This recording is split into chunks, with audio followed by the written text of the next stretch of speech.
Mga kababayan, ang pambansang awit ng Republika ng Pilipinas.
Invocation by Police Superintendent Samuel Eranjo, Evangelical Base Chaplain.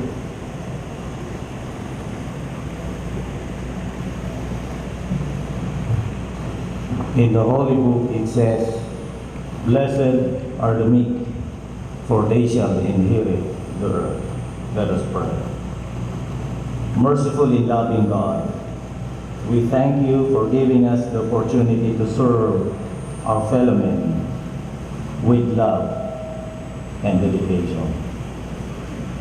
Grant us inspiration as we gather today for the flag raising ceremony, the mask oath taking and donning of ranks for the calendar year 2016 second level regular promotion program. May this opportunity be given us the entire privilege, but at the same time the heavy responsibility given to us. Make us aware that public office is a public trust. We pray, Father, that you may continue to bestow upon us your grace, blessings, and protection. Grant us the will to listen to the message of our speaker. May we be able to pick up principles in life applicable in the practice of our profession. All this we offer and we pray in the name of Him who is the author and the finisher of our faith. Amen. Na panunumpa ng katapatan sa watawat ng Pilipinas and Police Chief Clothing and Criminalistics Equipment Division, DRD. Panunumpa sa katapatan sa watawat ng Pilipinas.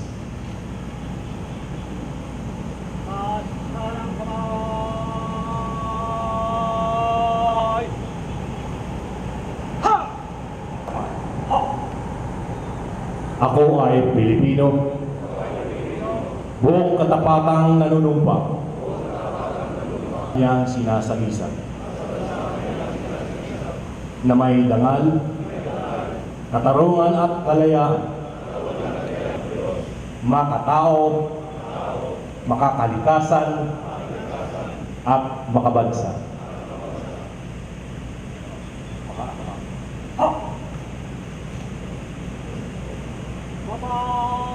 These officers pledge.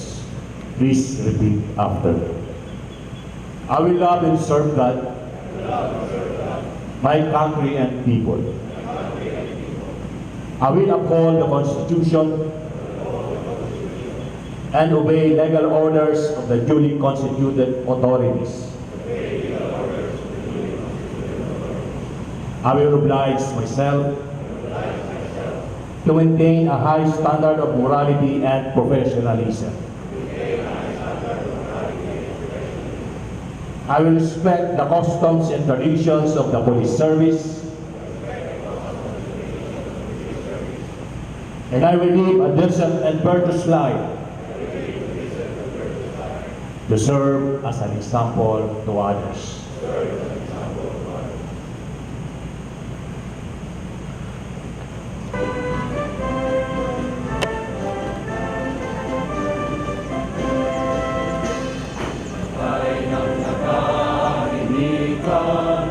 PNP, lingkod ng bayan, bibigyan namin kalaban, mamamayang paglingkuran.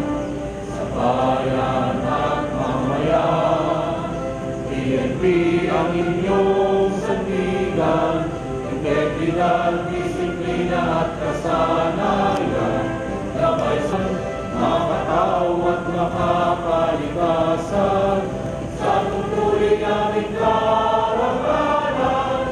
Ihandog ang isang buhay, batas ay patutupad, pantay-pantay para sa lahat.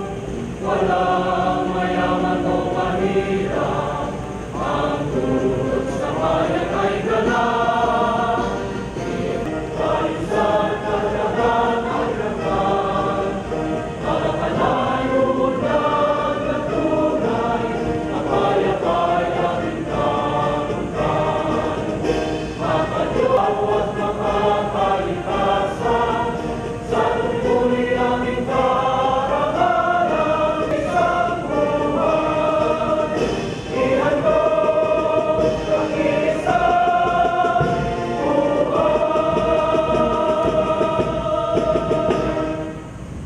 Please all be seated.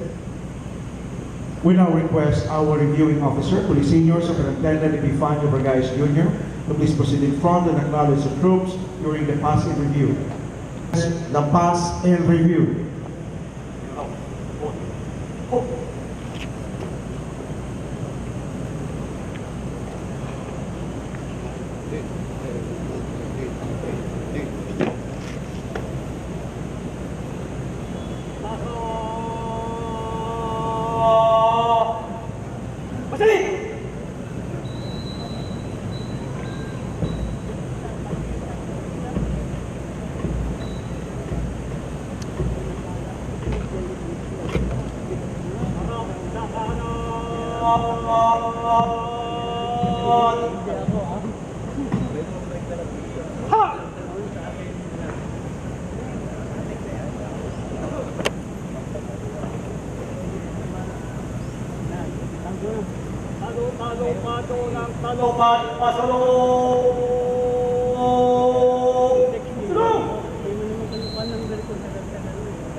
Ladies and gentlemen, once again, good morning. Our participating units in today's parade are Headquarters Support Service, Anti-Cybercrime Group, Finance Service, Anti-Illegal Detections Group, Engineering Service, Police Security and Protections Group. Our Philippine National Police Band, led by SPO Forces.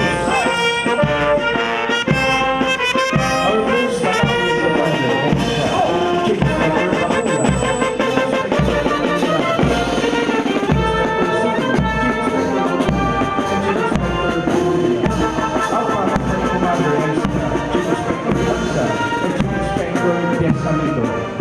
Our first platoon leader, Police Inspector de la Cruz.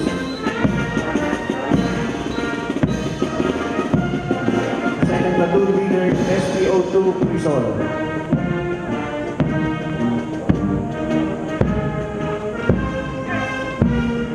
Bravo Company Commander and Staff, Chief Inspector Benduan and Chief Inspector Landi. First platoon leader, Police Inspector Proveda. Platoon leader, Police Inspector Fakat.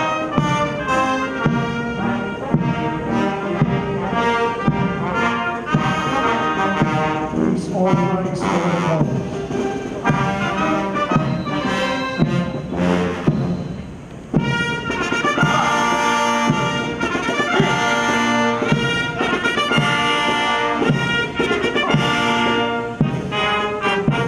Our second battalion commander and staff, Chief Inspector Asdaki, Chief Inspector Magallanes, Chief Inspector Alayan, and Chief Inspector Sevilla, our Charlie Company Commander and staff, Chief Inspector Ventura, and Chief Inspector Luis Pisa.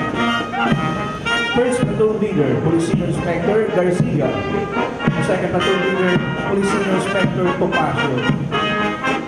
Our Delta Company Commander and staff, Chief Inspector Amuques, and Chief Inspector Tula.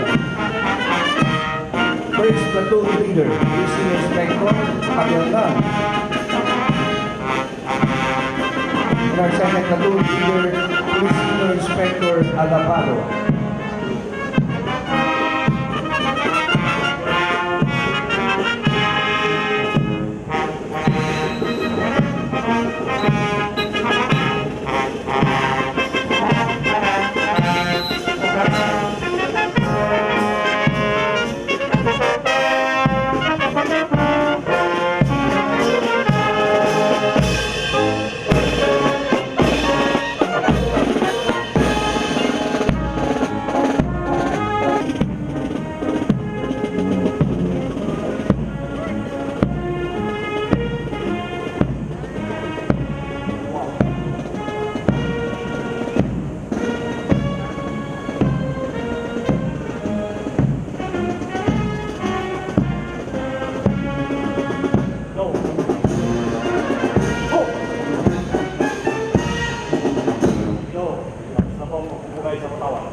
Approaching, ladies and gentlemen, are the promotees for the calendar level police commission officers and police non-commission officers in the regular promotion program. Promotion is an advancement of an employee from one position to another with an increase in duties and responsibilities as authorized by law and usually accompanied by an increase in salary.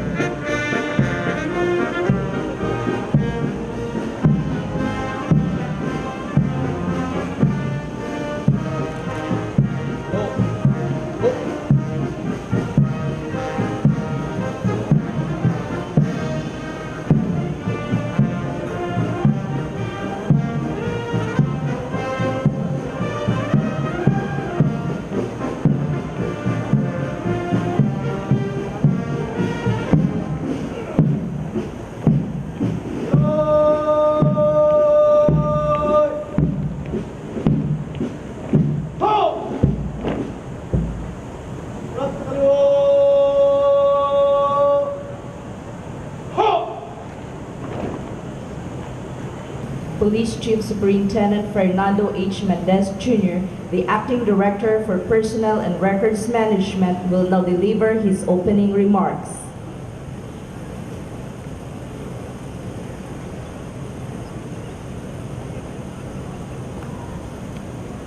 Very energetic, very charismatic, and very popular Chief of the Philippine National Police, who is my former deputy and now my boss, Police Director General Ronald M. De La Rosa, sir. The members of the command us today, Director Mirna D.P. Medina, ma'am. Director Ramon M. Ranyesa, sir. Mr. Renato S. Santos, sir. Ma'am Zorina Lazarte.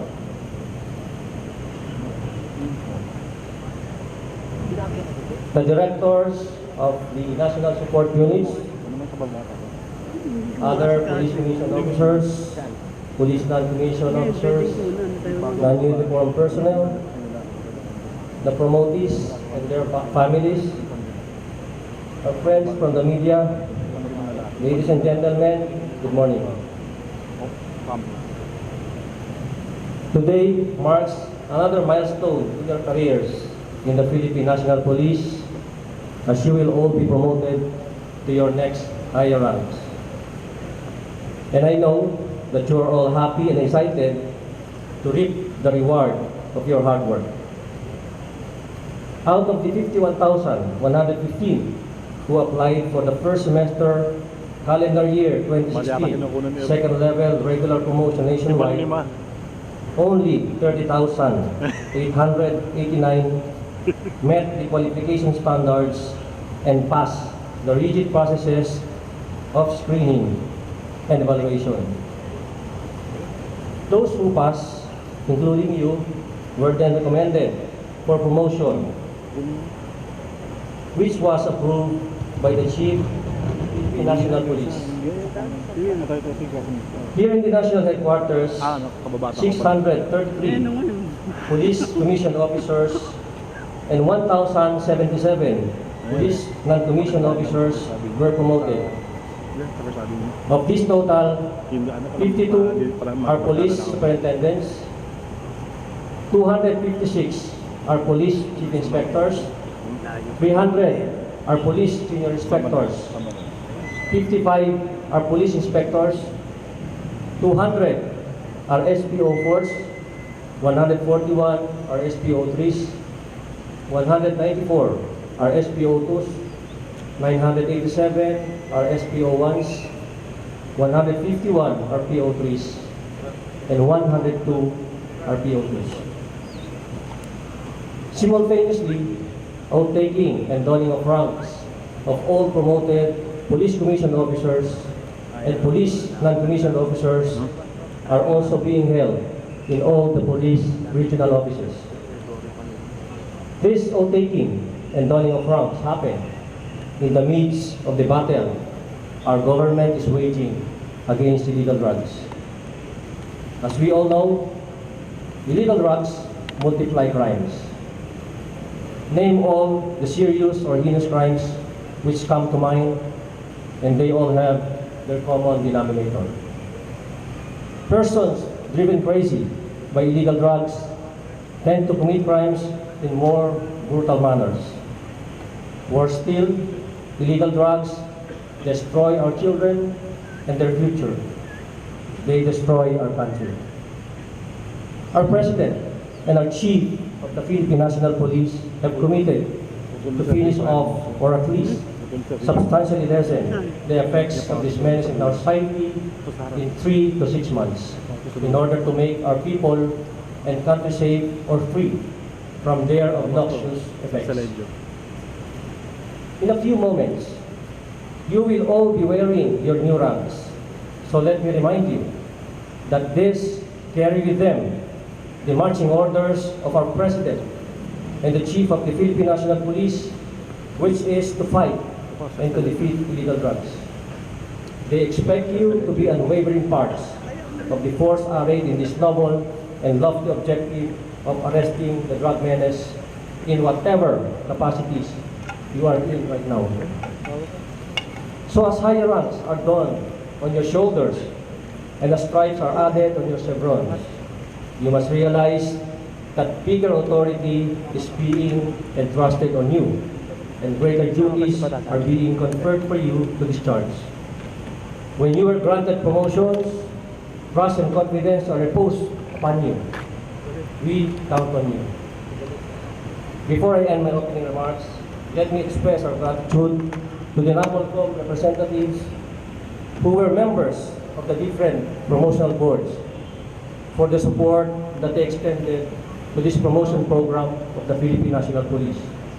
This would not have been made possible without their continued assistance and guidance. Thank you, Sir Ma'ams. To the newly promoted Police Commission Officers and Police Non-Commissioned Officers, to your families who serve as your inspiration to strive harder for the advancement of your careers, my warm congratulations. Savor the glory of having attained the next higher stage of your careers. Wear with pride and dignity what you have strived for. Thank you and good morning. Thank you. We now come to the reading of promotion orders by Police Senior Superintendent Joel Crisostomo Garcia, Acting Executive Director, Directorate for Personnel and Records Management. Republic of the Philippines, National Police Commission, National Headquarters, Philippine National Police, Camp Rane, Quezon City. Promotion for Police Commission Officers pursuant to NSU PMP General Orders Number 1710 to 1718 dated July 22, 2016. Police Chief Inspector Wilfredo Ligon Velayo Jr., ODAS 15779 and 116 others are promoted to the rank of Police Superintendent in permanent status effective July 22, 2016. Pursuant to National Headquarters PNP General Orders Number 1719 to 1729 dated July 22, 2016. Police Senior Inspector Emmanuel Estorinos Espilier, ODAS 20818 and 255 others are promoted to the rank of Police Chief Inspectors in permanent status effective June 30, 2016. Pursuant to NSU PNP General Orders Number 1719 to 1753 dated July 22, 2016. Police Inspector Magno Tagyam Abana, 0-26552 and 299 others are promoted to the rank of Police Senior Inspectors in permanent status effective June 30, 2016. Pursuant to NSU PNP General Orders Number 1884 to 1890 dated July 22, 2016.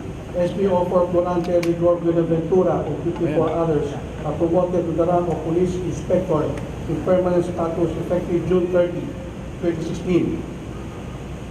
For Police Non-Commissioned Officers, pursuant to NSU PNP Special Orders Number 5885 to 5886 dated July 22, 2016, SPO 3, Josephine Chalalag Angawa, and 22 others are promoted to the rank of Senior Police Officer 4 in permanent status effective June 30, 2016. Pursuant to NSU PNP Special Orders Number 5887 dated July 22, 2016, SPO 2 Roland Agawan Yamla and SPO 2 Renato Atanasio Rayopa are promoted to the rank of Senior Police Officer 3 in permanent status effective June 30, 2016. Pursuant to NSU PNP Special Orders Number 5888 dated July 22, 2016, SPO 1 Rodis Abjuri Aksari and 7 others are promoted to the rank of Senior Police Officer 2 in permanent status effective June 30, 2016. Pursuant to NSU PNP Special Orders Number 5889 to 5891 dated July 22, 2016, PO3 Renato Diaz Esquivel and 40 others are promoted to the rank of Senior Police Officer 1 in permanent status effective June 30, 2016. And pursuant to NSU PNP Special Orders 5892 to 5893 dated July 22, 2016, PO2 Abdul Hamid Santos Sadalani and 19 others are promoted to the rank of Police Officer 3 in permanent status effective June 30, 2016.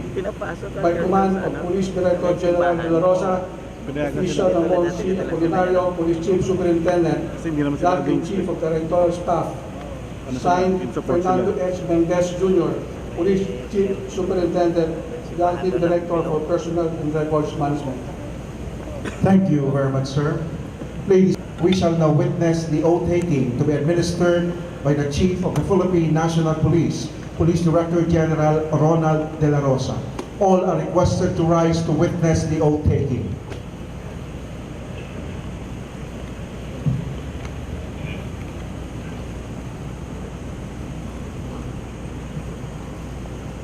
Bago tayo mag-taking, brace up muna.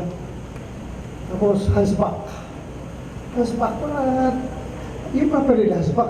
Bakit? Parang tikas tayo naman yan yung sa gilid, sa gilid. Yan, sa gilid lang. Yung properly na tayo para makita ng mga kasama natin na snappy talaga kayo, kaya kayo napopromote, di ba? Siguruhin natin ha na walang mapopromote dito na baka may nakasama dyan na mapopromote na nagmumoonlighting lang.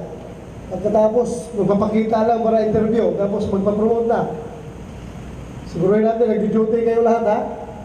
Baka meron dyan nagmumoonlighting lang, tapos mapopromote pa ha.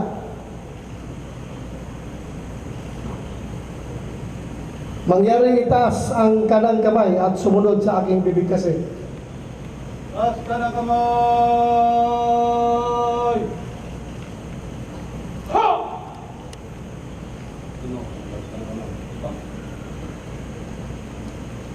Ako si, sabihin ang mong pangalan, na itinalaga sa katungkulan bilang mahina man, hindi ko na ito tutuloy. Lakas-lakasan nyo. Ay taimtim na nanunumpa. Yan. Natutuparin ko ng buong husay at katapatan. Sa abot ng aking kakayahan. Ang mga tungkulin ng aking kasalukuyang katungkulan. At ng mga iba pa. Pagkaraan nito'y ang saligang batas ng Pilipinas na tunay na mananalig at tatalima ako rito. Nasusundin ko ang mga batas, mga kautosang legal, at mga dekretong pinaiirang ng Republika ng Pilipinas. At kusa kong babalikatin ang mga pananagutang ito.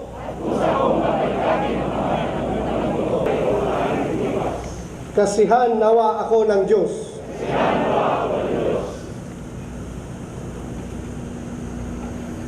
Gusto ba niyo digdigan?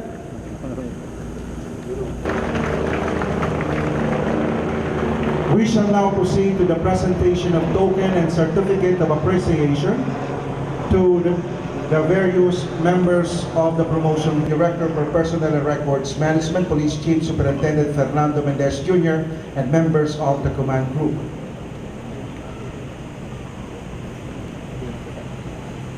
First, we have Director Mirna Medina, Acting Deputy Executive Officer, NAPOLCOM, for the Police Superintendent Promotion Board. Sa kanan lang kayo. Paul, kanan lang. Sa kanan lang ha, huwag kayo agigit na. Bad. DPRM Botog. Clement.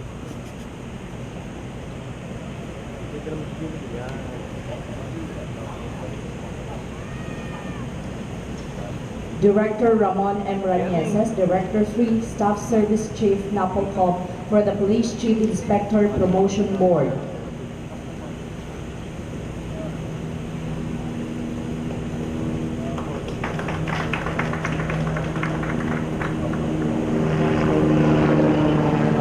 Mr. Renato Santos, OIC, Office of the Assistant Staff Service Chief, ILS, NAPOLCOM, for the Police Inspector Promotion Board.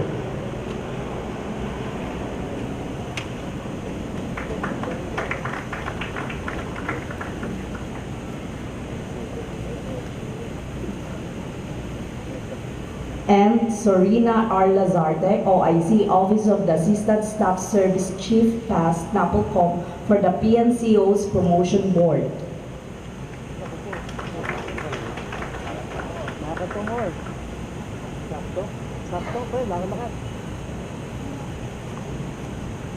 Thank you very much. You may now take your seats, sir.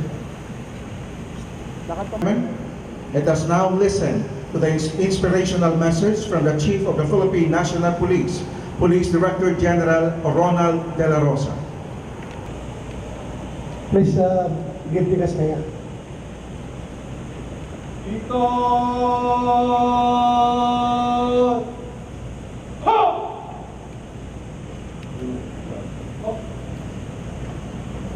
sa ating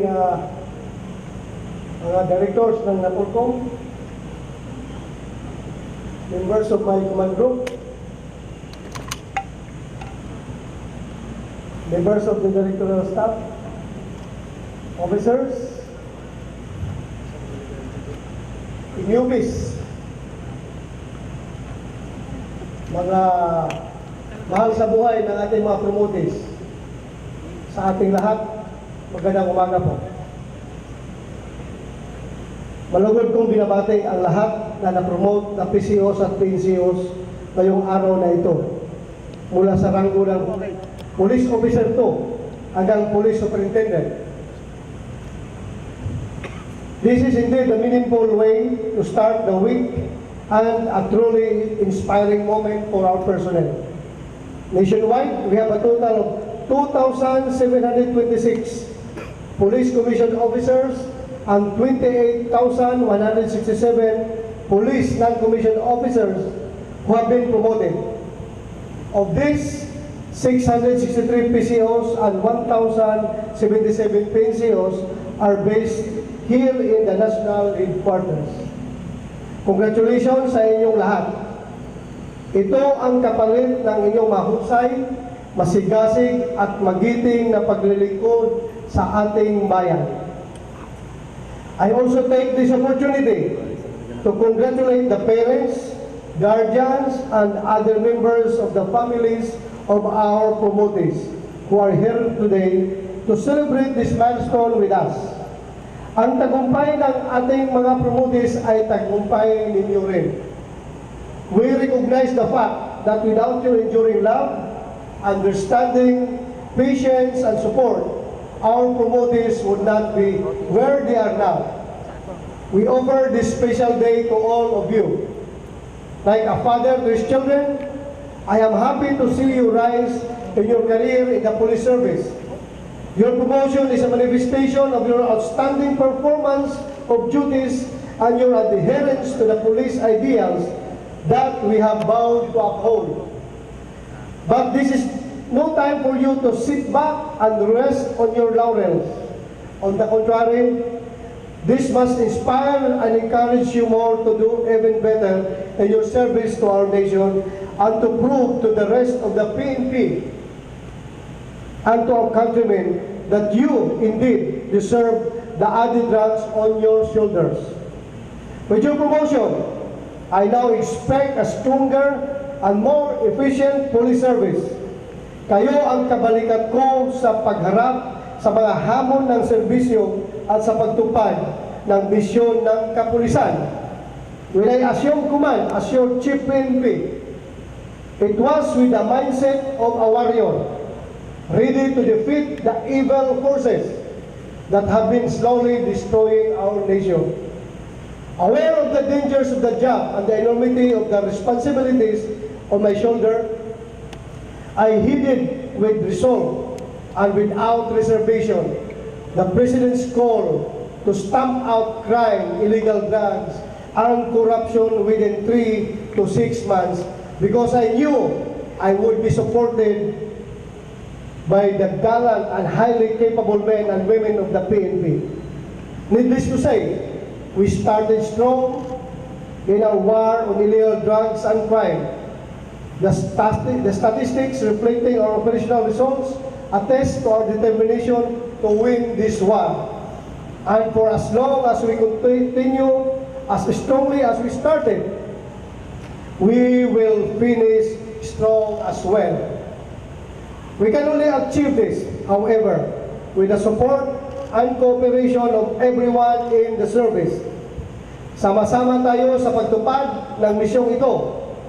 Sama-sama tayo sa pagsuporta sa ating Pangulong Duterte sa pagpapatupad ng pagbabago sa buong bansa.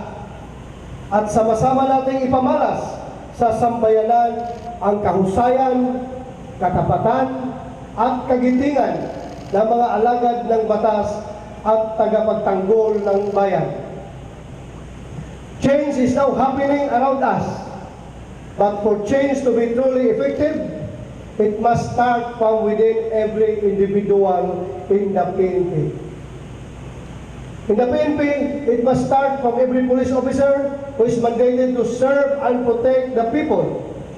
Tapusin na natin ang mga masasayang araw ng mga abusadong pulis. Itigil na natin ang paghahari ng mga pulis na sumusuporta sa illegal na droga. Tanggalin na natin ang mga eskalawag sa PNP. As we have all seen, a number of policemen have been found to be users or pushers of illegal drugs and protectors of illegal drug personalities. Nilalabag nila ang batas at hinihiya pa ang kapulisan. They have no place in our organization. Sisiguruhin kong susuyurin natin hindi lang ang mga lansangan at komunidad, kundi ang mga hanay ng kapulisan upang matukoy ang mga illegal na droga at puksain ito. At kailangan ko ang tulong, tapang at sipag ng matitinong pulis na gaya ninyo. Kasi alam ko hindi kayo mapopromote pag kayo may ginagawang illegal. Kaya I need you very badly. Kailangan ko kayo sa pagpapatupad ng misyong ito. In our line of work, we are constantly in the public eye. It is thus imperative that we always project an image of integrity, discipline, and professionalism. At huwag nating kalimutan ang ating tamang bihis na programa. Kanina, yung parading elements, may nakikita ako mga lunghem. Mga unit commanders, please take note. Gusto nang hablutin ni TCDS yung naglalakad kayo na lunghem. Kaya tingnan nyo, huwag kayong pabaya. Lalo na kayong mga officers. Pag may nakita kayong mali sa mga tauhan ninyo, spot correction. Pag matigas ang ulo, bugbugin ninyo. Ha? Wala nang panahon yung mga bulang disiplina pulis ngayon. Sipain ninyo pag matigas ang ulo para madisiplina yung tauhan natin. Kasi kayo rin, pag hindi yung ginagawa nyo, sisipain ko rin kayo. I hope you will now go back to your respective units, more inspired to serve and more deeply committed to the ideals of service, honor, and justice. But more than this, I want you to keep learning and improving yourselves. The road ahead remains full of potholes and challenges. And you can overcome all this if you are equipped with the tools that you can obtain with continuing education through in-service training and through your experiences in your life and work. Ngayon pa lang, paghandaan ninyo na ang susunod niyong promotion sa pamamagitan ng mahusay, matapat at may pusong paglilingkod sa sambayanan. In closing, I must say that as Chief PNP and the father of this organization, I expect only the best from you. Suklian ninyo na magandang serbisyo ang pagtitiwala ko sa inyo. But let me assure you that I also have your best interest in my heart and mind. For as long as you do your job well, you will be rewarded and supported well by the PNP leadership. Congratulations to all of you. Carry on. Thank you very much, sir. Police Director General Ronald De La Rosa, Chief, Philippine National Police.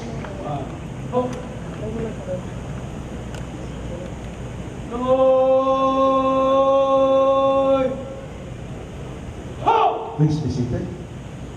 Ladies and gentlemen, the most awaited part, the donning of ranks. We now request the respective spouses and family members to proceed to their respective promotees for the donning of ranks with the Chief of the Philippine National Police, members of the command group.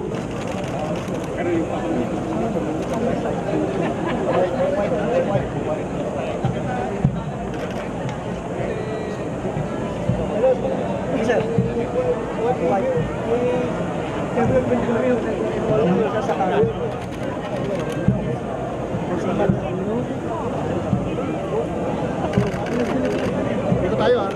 Ikot, ikot. Hop. Dali, hindi na gumagalaw eh. Wala na ako signifikan eh. Paano ikot ng ikot?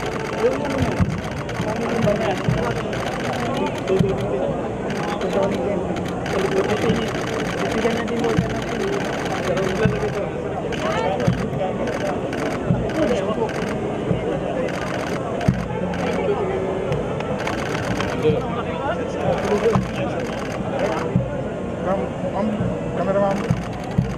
Sir, camera, sir. Sir, camera po. Tingin sa camera. Ito, nasa batain naman.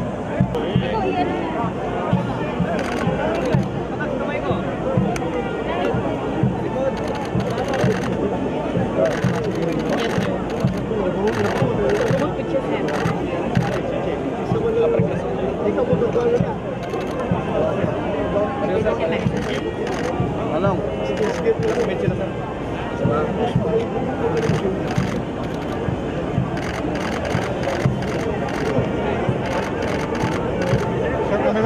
camera. Picture. Camera sir. Camera ba?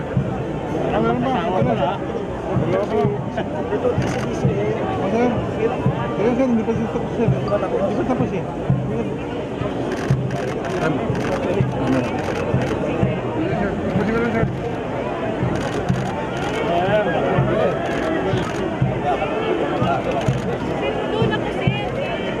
Sabi itong pamangkin ko, anong General Perez?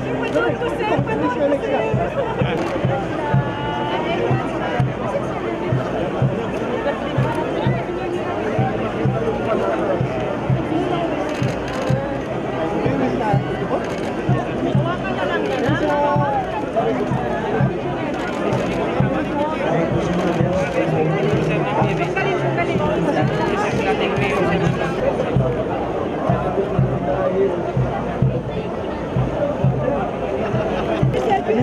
salamat kay sir. Wait tayo.